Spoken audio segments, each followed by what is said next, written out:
So guys, tuturo ko sa inyo ang technique ng paglagay ng photo top para walang kulubot o walang masasayang na photo top. So, first is magtitiklop lang kayo ng maliit na portion ng likod ng photo top. So, ayan, ganito lang. Wait lang, kunin muna natin. You fold it like this. English yun ha. Then, you like that.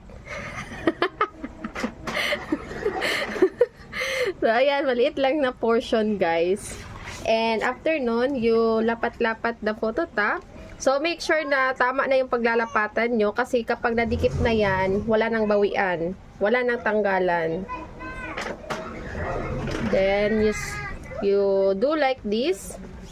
And, kailangan nyo ng Squeegee Pro Max char. So, kahit wala naman, guys, pwede na nga yung mga tela. And, dahan-dahan yung kunin itong back ng photo top.